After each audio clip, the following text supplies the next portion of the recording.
Voy a comenzar haciendo un pequeño, porque me parece que vale la pena, haciendo un pequeño comentario de la entrevista que tuviste con el futuro gerente Ah, de, sí, con de Hugo Octo. Tor, con el ingeniero Tor, Sí. sí. Eh, Muy interesante el hombre porque viene a cuenta de algo que está surgiendo. Hay dos libros interesantes, todavía no están en Perdón, castellano. dije Hugo, discúlpame, me voy a corregir. Dije Hugo Tor y es Hugo Hugo Trías. Trías. Hugo Hugo Trías. Trías. Bien, Hugo bien. Trías. Pido Hay dos disculpas. libros nuevos, todavía no están en, por lo menos yo no los encontré en castellano, pero están en inglés, bueno, en la plataforma habitual de que compramos a veces libros, por internet. Muy interesantes acerca de, que están relacionados con la inteligencia artificial, que sería así, algo así como la hiper especialización, ¿no? Se supone que la inteligencia artificial nos va a superar en rapidez y seguramente en enfocarse en un determinado tema. Y están surgiendo publicaciones hablando de, uno de los libros es el Polímata, sería traducido al castellano, que tiene que ver con esa gente que tiene una mentalidad como en el Renacimiento, ¿no? Como Miguel Ángel, como muchos, como Leonardo, como muchos hombres grandes del Renacimiento, que casualmente Leonardo hizo muchas cosas de ingeniería y a la vez de arte, ¿no? O sea, fue un pintor excelente, fue escultor, diseñó máquinas hidráulicas, un montón de cosas, porque justamente era un hombre del Renacimiento, era un hombre con una mentalidad abierta y con sumar muchos conocimientos, ¿no? Nosotros vivimos, por lo menos a mí me pasó incluso en la especialidad médica, vivir la era de la superespecialización, ¿no? Pero yo siempre decía, el especialista es alguien que sabe mucho de poco. Y a veces se necesita un hombre con una persona, un hombre, una mujer, con la mentalidad al revés, la mentalidad abierta. Bueno, hay un libro muy interesante que se llama El Polímata, ahora se me escapa el autor y no voy a buscarlo ahora porque me voy del programa y mi computadora anoche decidió finalizar su vida útil. Entonces, pero bueno, ya se va a solucionar, por un lado. Y por otro lado, un libro muy interesante de Henry Kissinger, que tiene casi 100 años. Henry Kissinger, para gente joven que no lo conoce, fue un poderosísimo ministro de Relaciones Exteriores americano, un hombre con una mentalidad muy adelantada a su tiempo, fue quien abrió China a los Estados Unidos y escribió, estoy leyendo un libro de él, un libro de hace varios años, que se llama China, que es muy interesante, me parece que ningún presidente de Estados Unidos lo leyó, porque si no, no estarían haciendo las cosas que hacen con China, porque es no entender lo que es China. Y el otro que se llama Génesis, que es muy nuevito, que tiene que ver con la inteligencia artificial y su problemática relacionada con esto de la hiperespecialización. Y por eso me impactó la personalidad de este hombre, que además que es verdad, tiene casualmente, porque ha pasado incursionado en distintas partes, desde la lírica en adelante, tiene un tono de voz y ha sido relator, es muy radiofónico, ¿no? Que vos lo dijiste, Jorge. Y multifacético desde el punto vocal, Bueno, ¿no? porque es un polímata, es un polímata. Este hombre es verdaderamente un polímata. Bueno, bien, entonces, ¿qué tiene que ver esta pequeña introducción con la prevención de salud? Tiene mucho que ver. Y voy a comenzar objetándote cuando vos decís, bueno, cada loco con su tema. No, no los vamos a dejar con su tema. Vamos a tratar de convencer a ciertos locos, que hay muchos, sabemos muchos, de que se puede cambiar, de que tenemos que cambiar para tener una mejor calidad de vida. ¿Y qué tiene que ver esto con la calidad de vida? Bueno, muchísimo, porque somos lo que pensamos, es decir, nuestros pensamientos, o sea,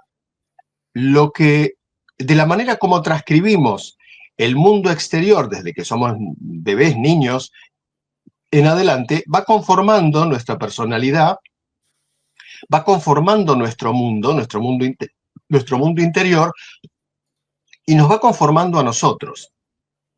Y hasta no hace mucho, de hecho cuando yo estudiaba todavía, uno de los paradigmas que no se discutía, un poco herencia de Ramón y Cajal, que fue un fisiólogo español brillante, de principios del siglo XX, que fue el que abrió, digamos, el estudio del sistema nervioso a la medicina, con las primeras tinciones. Bueno, no me voy a extender en eso porque no es el tema de hoy, pero no es que Ramón y Cajal estaba equivocado.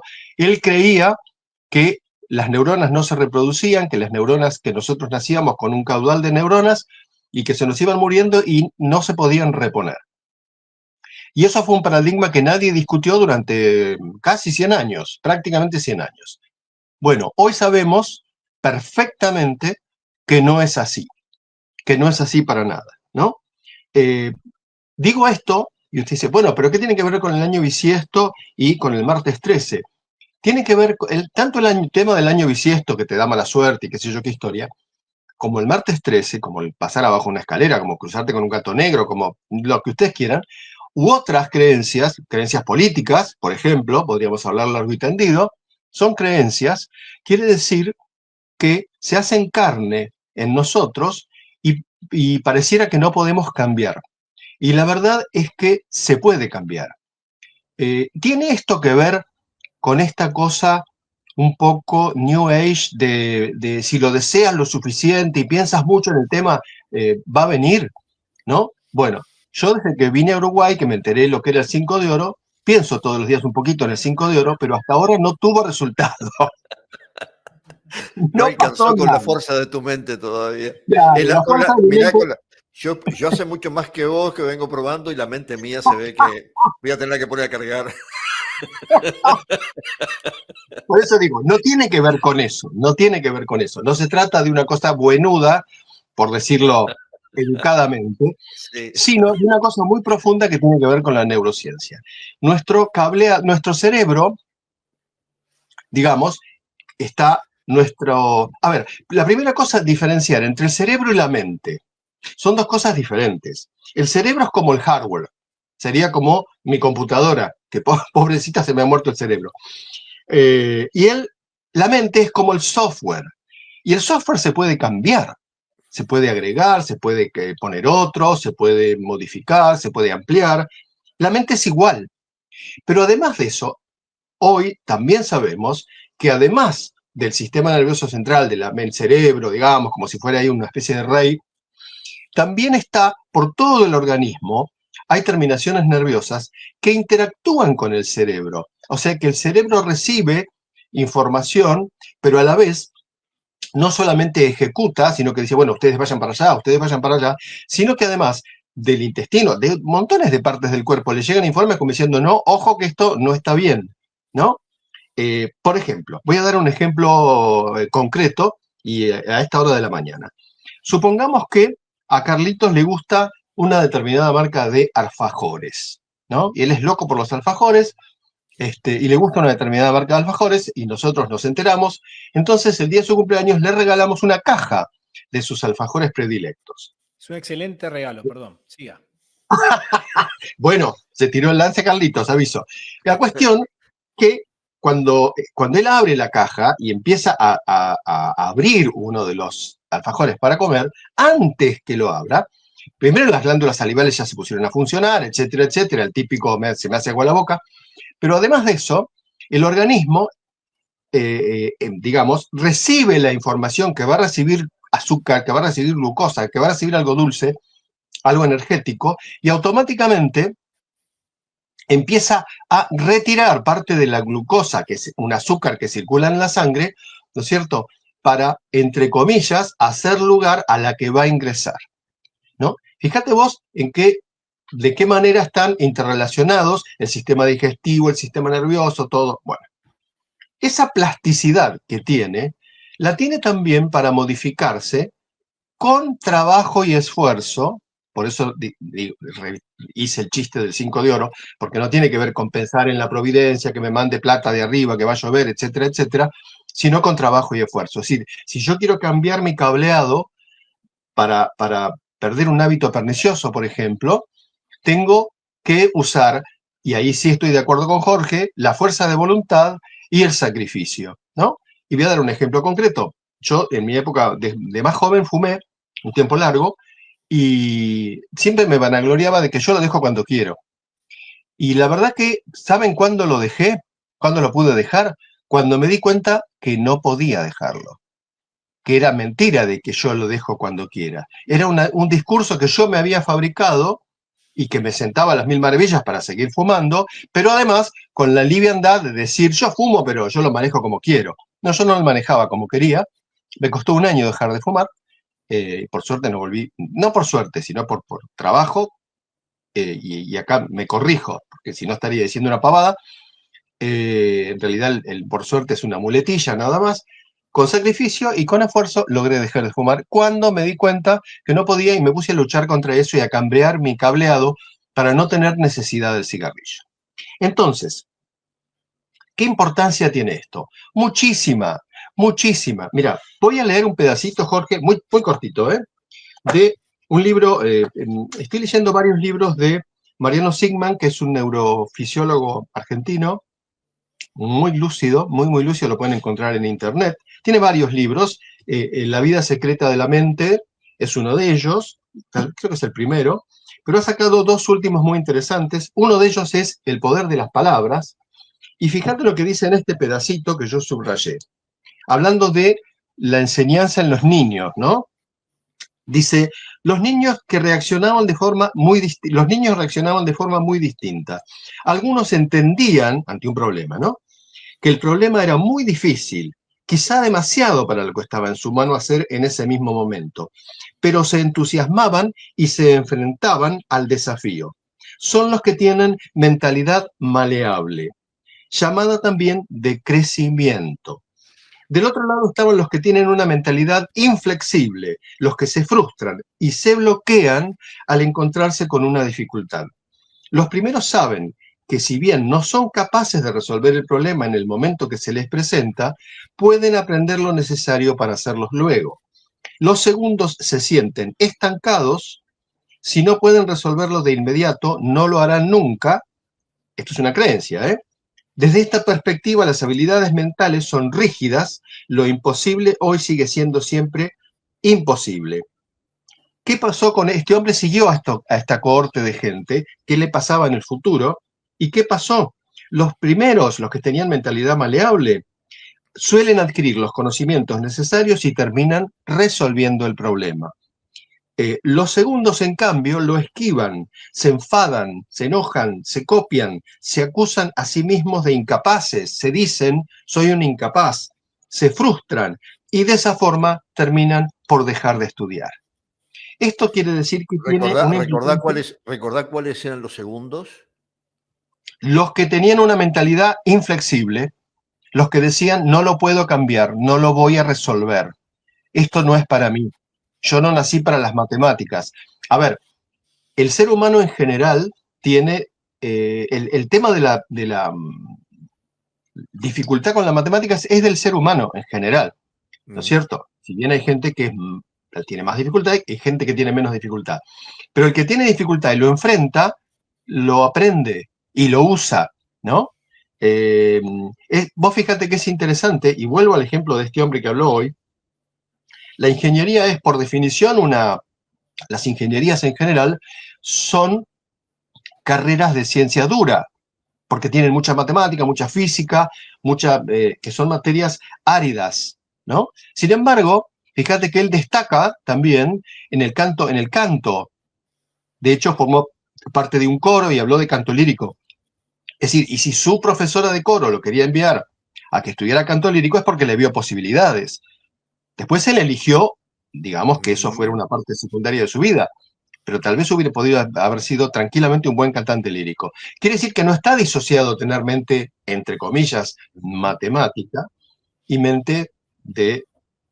si bien la música tiene mucho que ver con las matemáticas, no nos podemos extender hoy, pero parecieran ser cosas muy distintas, ¿no? Hablemos del arte. Quiere decir que se puede cambiar. ¿Nos cuesta cambiar? Sí. Sí, nuestra vida no la va a solucionar el 5 de oro, nuestra vida la va a solucionar el esfuerzo de querer cambiar, porque se puede cambiar. Esto es lo notable. La actividad, cuando nosotros hacemos una actividad nueva, o sea, el cerebro, ¿qué hace? ¿No? Vos vas manejando, o Karina va manejando, ¿no? Con el que está pensando en la nota que va a hacer y qué sé yo, qué sé cuánto. Y por visión lateral, ella ve algo que se mueve y frena pensando que puede ser alguien que quiere cruzar la calle, y en realidad era una bolsa de nylon que venía rodando por el viento. Pero el cerebro lo primero que le dijo es, hay un obstáculo, tenés que frenar, en una millonésima de segundo, ¿no? ¿Por qué? Porque el cerebro lo que hace, lo que mejor hace nuestro cerebro es interpretar.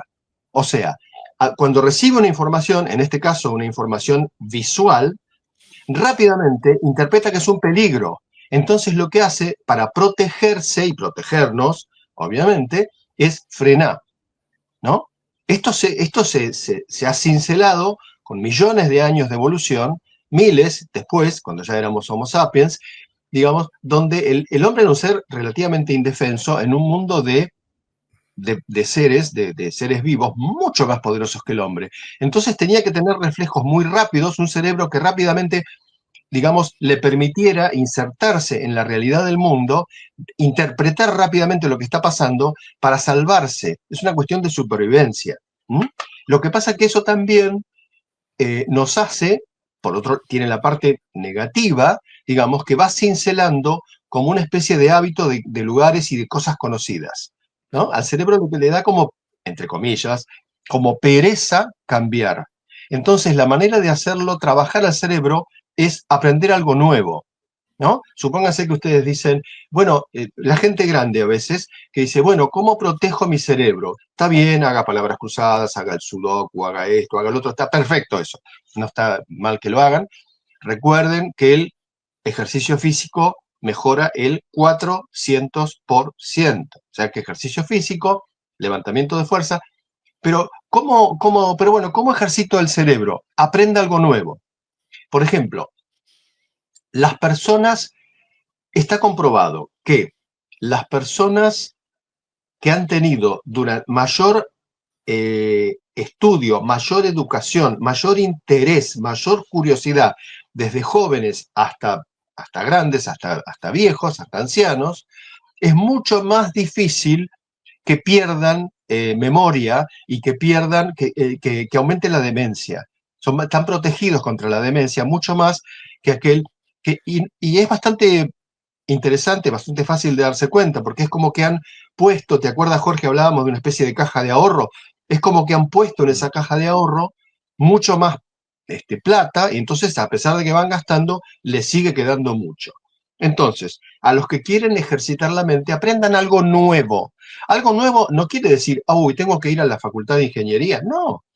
¿Qué le gusta? ¿Le gusta bailar? Vaya a bailar salsa, o vaya a bailar tango, o vaya a hacer lo que o bailar lo que tenga, haga tai chi, estudie un idioma. El tema de los idiomas es interesante. Las personas que son políglotas, que tienen más de un idioma, también tienen desarrolladas áreas del cerebro diferentes. Y estoy hablando de que pueden cambiar. O sea, nuestro cerebro, reitero, como dije hace un rato, tiene como una especie de piloto automático que nos sirve para la supervivencia, pero a la hora de desarrollarse es una contra que tenemos que trabajar para cambiar. ¿Mm? Porque el cerebro es neuroplástico. Neuroplástico quiere decir que se puede cambiar. Y les voy a dar un ejemplo interesante. Estudios como hoy día se pueden hacer estudios de resonancia magnética, de distintos estudios, para ver distintas partes del cerebro, ¿no? Entonces se vio que los conductores de taxis en Londres, esto fue un estudio hecho en Inglaterra, tenían, les llamaba la atención a los estudiosos que tenían una parte del cerebro que se llama hipocampo, porque es una zona del cerebro cuya forma remeda la de un caballito de mar, por eso se llama hipocampo. Esa zona del hipocampo la tenían más grande que el resto estaba más desarrollada, digamos, que el resto de la gente. Entonces, lo que hicieron cuando tuvieron este resultado de este estudio, que los sorprendió, es hacer el mismo estudio en los conductores de micro de Londres, ¿no? Que más o menos compartían más o menos un grupo etario parecido y que en el fondo compartían un trabajo, estoy hablando el de conducir, el de manejar, igual, ¿no? Ahora, ¿cuál era la diferencia y qué notaron? Los conductores de micros van por con un itinerario trazado y siempre hacen el mismo, siempre exactamente el mismo. En cambio, Claro. el conductor de un taxi tiene que tener como el mapa de Londres en la cabeza, estamos hablando del pre-GPS, y uno le va a decir que que va a ir a un barrio y otro le va a decir que va a otro que nada que ver y otro va a querer ir al aeropuerto. Entonces no hacen siempre el mismo camino, de hecho al revés, están expuestos al cambio, y esto refuerzo la palabra, constantemente. Bueno, los que estaban, los conductores de los buses de Londres no tenían el hipocampo aumentado de tamaño, pero sí los taxistas. ¿Por qué? Por el uso, porque habían recableado sus conexiones nerviosas. ¿Mm? Y verdaderamente es esto, es un cableado. Mira, te voy a dar un número, Jorge. Tenemos 100.000 millones de neuronas. 100.000 millones. Estas tienen, cada una, tiene 100, se llaman dendritas, que son los lugares, los cablecitos por donde se conecta con otras neuronas. ¿Sí? Esto genera 300 billones, o sea, 300 miles de millones de conexiones en constante cambio. ¿Qué quiere decir esto? Las conexiones que no se usan, ¿no? Lentamente, el organismo tiene una cuestión de economía muy bien entendida. Bueno, este camino neuronal ya se dejó de usar, no se usó, lo usé para aprender el alfabeto, no sé cuándo, ya no sirve, ya está, ya no me sirve, se atrofia, se seca, se desaparece, pero se forman otros, porque de repente yo por ejemplo, con esto de aprender algo nuevo, digo, voy a aprender griego. Entonces tengo que, ok, Roberto, el alfabeto que te sabías no te sirve, porque el griego tiene otro alfabeto, tenés que estudiar otras letras, o el cirílico, el ruso, entonces, o el japonés. Y esto lo digo por experiencia propia, porque en una época estudié japonés un año, ¿no? Hay que aprender todo ni siquiera es alfabeto, porque el japonés no tiene alfabeto, pero no importa, por comparación, hay que aprender. Entonces se genera otra vía neuronal que no tiene nada que ver con la anterior. Entonces, si es posible cambiar esto de que dejemos a cada loco con su tema, no, loco, no. Esto de que, y bueno, ¿qué crees que haga? Yo soy así, no lo acepten, ¿no? Su pareja le dice, y bueno, ¿qué querés que haga? Yo soy así, bueno, cambia, no para mí, no cambies para mí, cambia para vos, ¿no? Es decir, y yo no sé qué me pasa, que nunca consigo trabajo. Bueno, y con esto voy a cerrar con un ejemplo un poco cómico, ¿no? Había un hombre que era estudiado por la ciencia, un hombre normal, común, muy buen empleado, pero que no duraba en los empleos porque al cabo de un tiempo que era bastante similar en los trabajos, lo echaban. ¿Y por qué lo echaban siendo un buen empleado? Porque escupía a algún cliente. Entonces todo el mundo estaba desconcertado porque él se iba a otro trabajo. Él sabía que lo iban a echar si hacía eso, pero no podía evitarlo y terminaba escupiendo a un paciente, iba a decir, a un cliente, y lo volvían a echar. Entonces lo empezaron a estudiar un grupo de gente de neurociencia y psicólogos, y descubrieron, una cosa rarísima, descubrieron que en su infancia, a edad muy temprana, en su familia, el escupir era una cosa de afecto. Entonces, en realidad lo que él hacía era repetir un patrón que tenía internalizado, por el cual él, involuntariamente, porque una vez que se da cuenta ya lo había escupido al otro, lo que estaba demostrando en realidad era conformidad, era afecto, ¿no? Cuando descubrieron eso, cuando descubrieron el origen, y con mucho trabajo lo pudieron, digamos, cambiar, el hombre se resocializó, digamos, y después empezó a durar en sus empleos. O sea, esto nos está hablando de que la cosa inmutable, de que uno tiene que estar sujeto al destino, al 5 de oro, al gato negro y qué sé yo, son creencias, son nada más que creencias son artefactos, vamos a llamarlos, que creamos los seres humanos por distintas razones. Porque vamos a ser sinceros, las creencias nos dan cierto grado de seguridad. Nos dan es como una especie de bastón, como una especie de muleta, ¿no?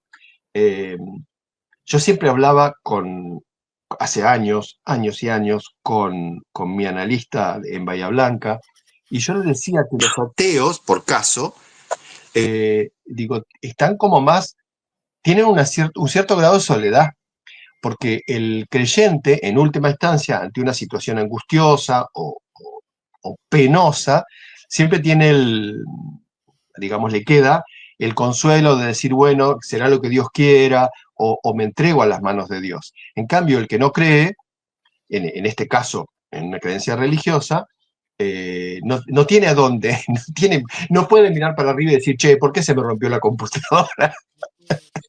Una Ahora, cosa por el estilo. Roberto, a mí me gustaría volver con este tema, pero hablar en base a ejemplos.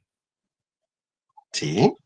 Ejemplos Sí, vividos por bueno. ti, ejemplos vividos por mí, ejemplos vividos por Carlitos, que la audiencia inclusive también pueda expresarse a través de algún mensaje de texto, porque es tan vasto el tema, y yo estoy en la mayoría de las cosas que vos dijiste, estoy totalmente de acuerdo, pero en otras, si las comparo con con la experiencia personal, de repente no son tan así. Y yo creo que en definitiva, todo es reflejo, primero, de cómo transcurrimos nuestros primeros años de vida. Sin ¿Sí? duda. Y no vamos a entrar ahora en detalle, lo hablamos después.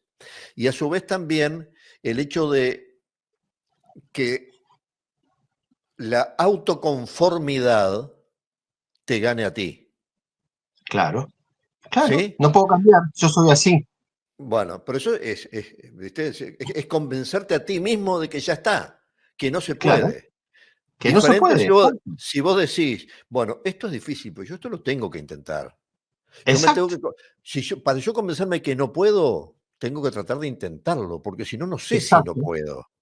exacto. Entonces, podemos dejarla ahí y para que no se enfríe el tema, el martes que viene entramos, en este caso, de repente, en una columna Con todo gusto. diferente, en base al anecdotario, digamos, porque además nosotros dos nos conocemos hace nada más que 4 años, pero vos tenés tu vida que yo no conozco y yo tengo la mía que no conozco, lo mismo pasa con Carlitos, entonces, y ahí vamos a ir descubriendo cosas que nos pasaron de repente y cómo las manejamos, ¿sí?